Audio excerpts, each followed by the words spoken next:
Pada mulanya, papan holografi itu berkilau seperti biasa. Kemudian, denyutan gelap merayap masuk, menggigit imejnya, memecahkan Nafas, tenang. Setiap gerak ibarat titisan air, lembut tapi berkuasa. Aku belajar mendengar angin, membiarkan tubuh mengalir seperti alirannya. Cahaya ini bukan sekadar kilau. Ia datang bila hati seimbang, di sini. Tenang Rizky, biar hati ikut nafas. Kopiah ini, ia ingatkan aku pada Kaabah. Jam tangan pintar, kunci masa depan. Bila dua-dua bersatu... Bismillah. Amaran merah, apa yang berlaku?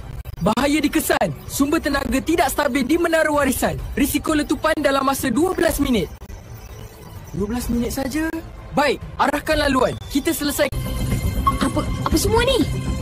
Berita bercampur bau, banjir, jambatan runtuh, sistem putus. Ini semua serentak. Semakin banyak macam tak masuk akal pun ada. Maklumat tidak disahkan. Saring sebelum kongsi. Jadi, bukan semua betul. Siaran disahkan. Penduduk Plaza Pusat, aku ialah Discord, pengatur semula keseimbangan. Segala sistem kalian kini di bawah kendaliku. Tunduk atau hilang. Sekarang masanya bertindak. Cepat atau lambat, kebenaran akan menang. Bismillah. Skrin telefon tiba-tiba berkilat, memuntahkan simbol dan kod yang tak pernah dilihat. Suara nyaring menusuk telinga. Semua orang beku sekejap, kemudian gelabah. Ada yang Tuna matahari pagi menyinari kota dan Rizky melompat berani merentasi jurang antara bangunan. Angin menampar wajahnya, jaketnya berkibar dan cincin cahaya di tapak tangannya. Urutan kod 1, 2, 3 dan kunci. Aktif. Buka cahaya. Berjaya. Pegang kuat-kuat. Perisai ini akan tahan. Allah, semoga selamat. Jangan risau. Selagi saya berdiri, mereka takkan lepas. Terima kasih Rizky. Sama-sama. Kita bersama.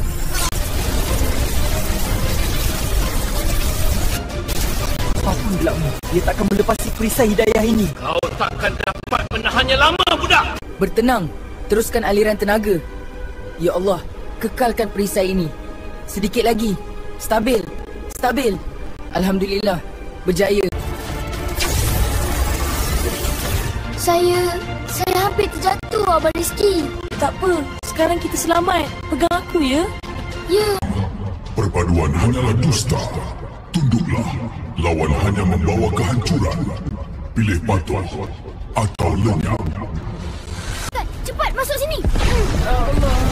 Kita selamat di sini sekejap. Rizky, serangan tu makin dekat. Saya akan tahan. Bila saya bagi isyarat, kita lari ke laluan bawah.